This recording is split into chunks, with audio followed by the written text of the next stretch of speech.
আসসালামু আলাইকুম। 2026 বিশ্বকাপের নকআউট পর্বে ব্রাজিলের সামনে এখন এক নতুন চ্যালেঞ্জ। রাউন্ড অফ 32-তে তাদের প্রতিপক্ষ জাপান।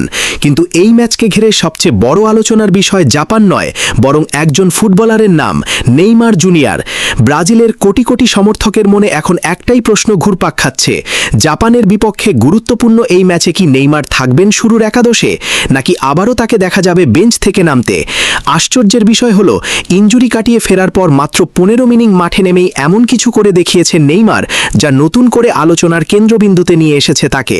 কিন্তু তারপরও কেন তার একাদশে থাকা নিয়ে অনিশ্চয়তা? কেন অনেক বিশ্লেষক মনে করছেন নেইমার হয়তো শুরু থেকেই খেলবেন না? আজকের পুরো ভিডিওতে আমরা সেই বিষয়টি বিস্তারিতভাবে বিশ্লেষণ করব। জাপানের বিপক্ষে ম্যাচের প্রস্তুতি শুরু করতে যাচ্ছে ব্রাজিল। আজ থেকে শুরু হবে তাদের গুরুত্বপূর্ণ ট্রেনিং সেশন। আর এই ট্রেনিং সেশন শেষ হবার পরই ধীরে ধীরে পরিষ্কার হয়ে যাবে কার্লো আনচেলত্তির পরিকল্পনা কি। বিশেষ করে শেষ অনুশীলন সেশন শেষে সাধারণত কোচের সম্ভাব্য একাদশ সম্পর্কে পরিষ্কার ধারণা পাওয়া যায়। তবে তার আগেই ফুটবল প্রেমীদের সবচেয়ে বড় আগ্রহের জায়গা হয়ে দাঁড়িয়েছে নেইমারের ভবিষ্যৎ ভূমিকা। সাম্প্রতিক ম্যাচে মাত্র 15 মিনিট খেলার সুযোগ পেয়েছিলেন নেইমার জুনিয়র, কিন্তু সেই অল্প সময়ে তিনি তৈরি করেছিলেন 3টি গোলের সুযোগ। শুধু তাই নয়, একটি বড় গোলের সুযোগও সৃষ্টি করেছিলেন নিজের অসাধারণ পাসিং এবং সৃজনশীলতার মাধ্যমে। একজন ফুটবলার দীর্ঘ ইনজুরির পর মাঠে ফিরে এত অল্প সময়ে এমন প্রভাব ফেলতে পারলে স্বাভাবিকভাবেই প্রশ্ন ওঠে, তাহলে তিনি কি শুরুর একাদশে থাকার যোগ্য নন? বাস্তবতা হলো, নেইমার এমন একজন খেলোয়াড় যাকে নিয়ে যোগ্যতার প্রশ্ন তোলাই অদ্ভুত শোনায়, কারণ ফিট থাকে ব্রাজিলের ইতিহাসে সবচেয়ে গুরুত্বপূর্ণ এবং প্রভাবশালী ফুটবলারদের একজন তিনি। তবে এখানে বিষয়টা প্রতিভা বা দক্ষতার নয়, বরং বর্তমান পরিস্থিতি এবং ট্যাকটিক্যাল বাস্তবতার। কার্লো আনচেলত্তি ব্রাজিল দলটিকে যেভাবে সাজিয়েছেন, সেখানে গত কয়েকটি ম্যাচে একটি নির্দিষ্ট ধরনের ফুটবল দেখা গেছে।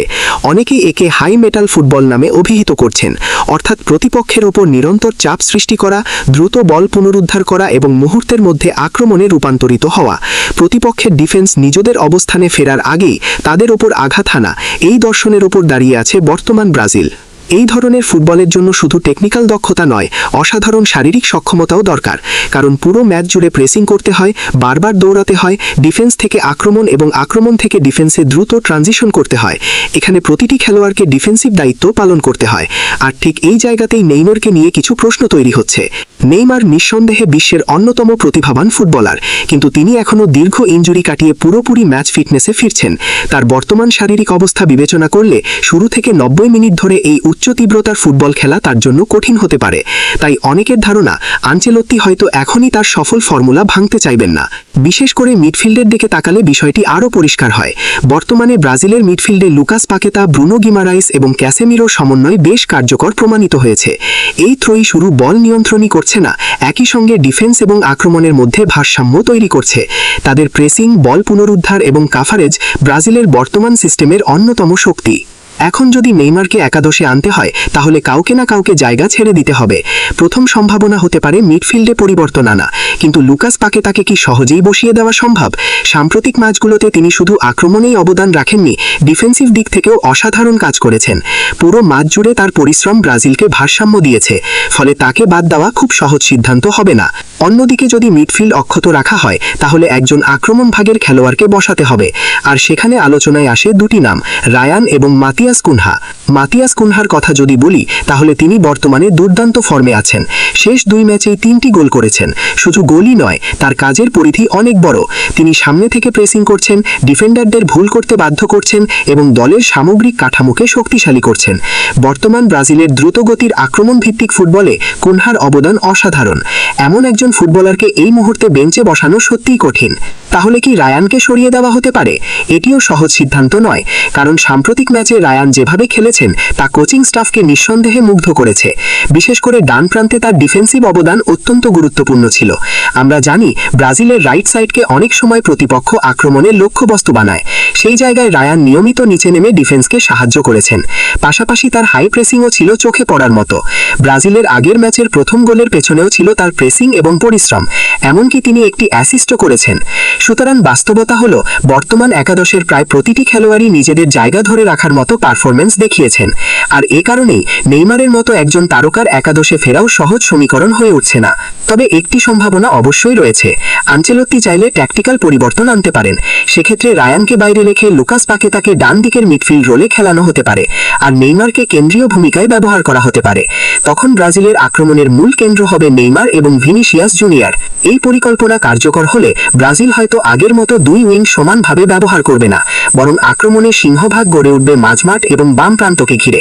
নেইমারের সৃজনশীলতা এবং ভিনিসিয়াসের গতিকে কাজে লাগিয়ে প্রতিপক্ষকে চাপে রাখার চেষ্টা করা হবে।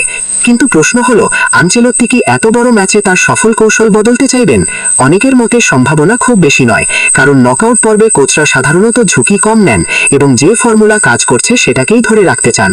এই কারণে বর্তমান পরিস্থিতি বিবেচনা করলে মনে হচ্ছে জাপানের বিপক্ষে ম্যাচে নেইমারকে শুরু থেকেই দেখা যাওয়ার সম্ভাবনা খুব বেশি নয়, বরং আগের ম্যাচের মতো তিনি বেঞ্চ থেকে নেমে গুরুত্বপূর্ণ ভূমিকা রাখতে পারেন। তবে এবার হয়তো 15 মিনিট নয়, 30 থেকে 35 মিনিট কিংবা তারও বেশি সময় মাঠে থাকতে পারেন। এতে তার ম্যাচ ফিটনেসও বাড়বে এবং ধীরে ধীরে পূর্ণ শক্তিতে ফিরে আসার সুযোগ পাবেন। তবে ফুটবলে শেষ কথা বলে কিছু নেই, বিশেষ করে যখন দলে নেইমার জুনিয়রের মতো একজন খেলোয়াড় থাকেন, তখন যে কোনো মুহূর্তে সমীকরণ বদলে যেতে পারে।